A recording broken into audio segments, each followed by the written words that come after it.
As you can see, I have completed the Season 3 XP reward path in MLB The Show 23 Diamond Dynasty. I completed it a day or two ago, but I had some other videos lined up. But regardless, today I'm going to be showing you guys how I completed the XP program so quickly, and this is kind of like one of my previous videos where I go over the best ways to earn XP in Season 3. So obviously XP is one of the most important things in this game. I would say the most important thing in this game, or currency, outside of stubs. Obviously stubs is the money of the game, but you can make a ton of stubs by progressing through this, and you can sell guys and you get a bunch of really good cards. Like for example, this Jock Peterson, 104, 108 contact, maxed out power versus both sides, discipline and clutch. So XP is vital, and there aren't specific tasks that can get you XP. It's just gameplay XP. So play any mode in MLB The Show. Each game you play earns XP, which progresses this program and unlocks new rewards. So basically, you're just going to be getting XP from playing the game, but you are also going to be getting XP in other ways, and there are certain ways that'll get you XP faster than others. Starting with Team Affinity. Now, Team Affinity in itself is one of the most important modes in Diamond Dynasty, and you're going to want to do this. So a lot of these modes that I'm going to go over, they're going to be knocking out more, maybe even like 3 birds with 1 stone. Or I'll just say 2 birds with 1 stone because you're completing Team Affinity while you're getting XP. But Team Affinity is a pretty good way of getting XP. It's a long grind, and the XP is spaced out a ton. And you know, the gameplay XP is solid. It's not insane because you're really only playing showdown and 3-inning games and some moments. But as you can see, you get 4,000 XP every time you get one of the one of the 97 All-Stars, and you get 5 per division, and obviously it totals 30. 30 times 4, that is going to be, well, not times 4, times 30 times 4,000. So if you get 10 of them, you get 40,000, 120,000 XP if you complete Team Affinity. It's a super long grind, so if you're solely trying to focus on XP, Team Affinity isn't really the best way to do it. I mean, you're spending like weeks to get 120,000, which is about like a little less than a fifth of the XP program. But obviously you're getting insane rewards, so it's still going to be a good thing to do. For other programs, this is, again, obviously 2 birds with 1 stone. You're completing stuff as you're getting XP, but a lot of these programs, they give you some XP. Like if we look at the Tops Now program, you get 1,000 XP. You get 3,000 XP for completing this whole thing, and that's also counting the gameplay XP, and you have PXP missions, so you're going to be getting XP through that. For example, Weekly Wonders. Weekly Wonders is a good way to get XP, and it is very easy to do. I mean, Weekly Wonders, you literally just do like, 4 moments, and then a couple of missions, which are pretty simple. They don't take like 5 minutes to do, but they're pretty simple, and you get a quick amount of XP. If we want to talk about like the All-Star Week program, 5,000 for completing it, another 2,500, another 2,500, that's 10,000 XP. That's going to be 13,500 XP just from the path. So when you're doing the showdown, you're playing events to get these event wins. When you're doing these missions against the computer, you're going to be getting a lot of XP. If we go to the June monthly awards, and all the monthly awards work the same, I'm assuming 3,000, another 3,000, that's 6,000. 9,000, and then you got some stubs, and 12,000, and again, gameplay XP.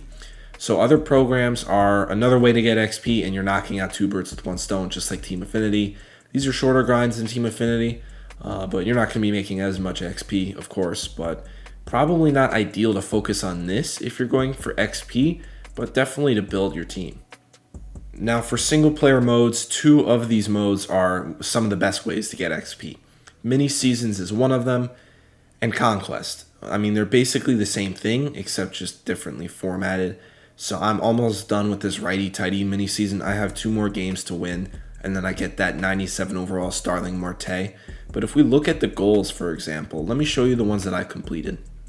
Win the semifinals to reach the mini seasons championship, 4,000 XP.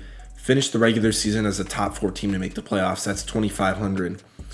The booster packs are 1,500 for the first, 2,000 for the second, and 2,500 for the third. So you're going to be getting a lot of XP, and then there's also some stat missions you can do. In a single season tally, 20 extra base hits with players with 100 or more power versus right-handed pitchers. That's going to give you 1,000 XP. And then completing the mini season will give you 5,000. Finish first place will get you 3,000. I didn't because I just quit games. I get to 15 wins and then I quit games and I get like the 4 seed just to speed up the process. But you can do that as well. There's more XP here. And if we go back outside of Team Affinity of mini seasons, you're going to see it says 14,000 of 27,500 earned from goals. And those are all repeatable goals. The only one that isn't repeatable is the Starling Marte. You can't get Starling Marte every single time you do this mini season. You only get him the first time. But you can get 27,500 XP every time you complete a mini season.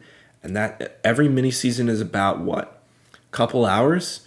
So that's a very good method. If we look at other ones like the Team Affinity mini season, you're also completing Team Affinity. It's less XP, but you're making a lot of XP and progress in Team Affinity, like the All Gold Everything, 25,000 XP to complete a mini season. So mini seasons is definitely one of the best ways to get XP.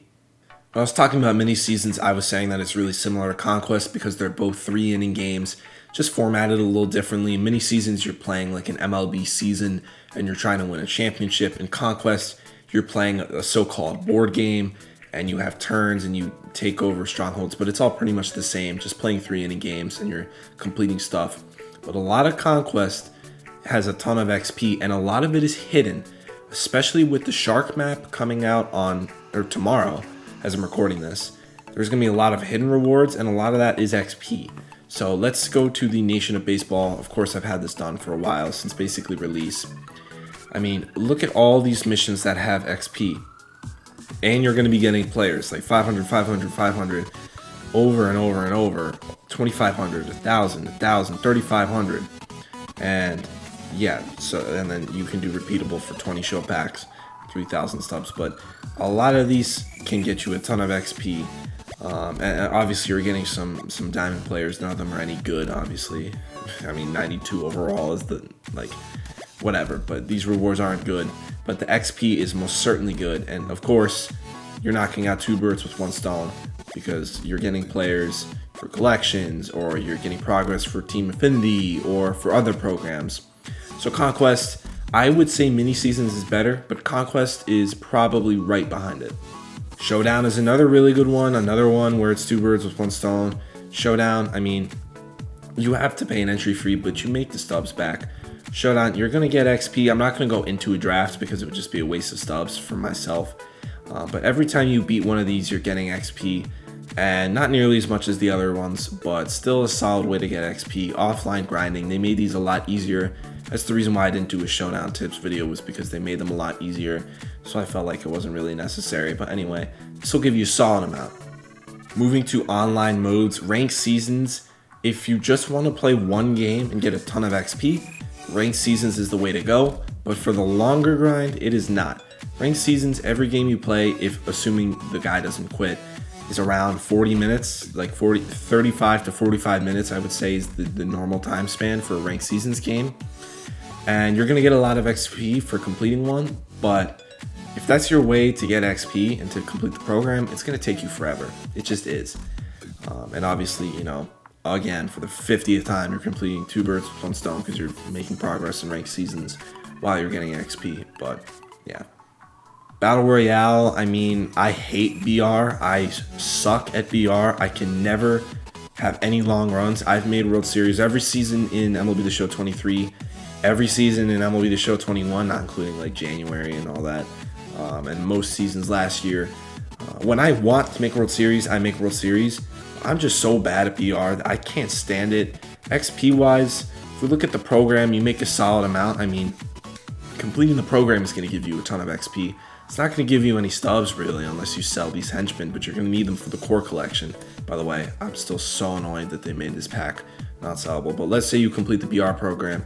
You get 5,000, 10,000, 12.5, 15, 17.5, 20, 22.5, 25, 30. So you're getting 30,000 XP from completing this whole program, not including gameplay XP. That's a pretty good amount. The last mode that we're going to be talking about today is events. Now, events is another sort of tedious grind, and you're going to be making stubs. The players aren't really that good. I mean, whatever. But if we go to rewards, XP, I wouldn't say this is one of the best ways. I mean, for you to really get any XP, you have to go all the way to 40 wins, which is not worth it in my opinion.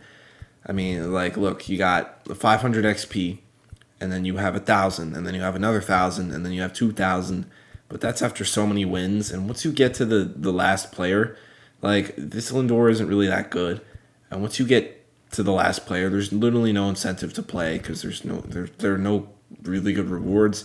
I mean, cool, a draft pack, but you're not guaranteed the rare round. And a non-sellable player, I mean, look, like, it's not horrible, and you're getting gameplay XP, but it's not the best.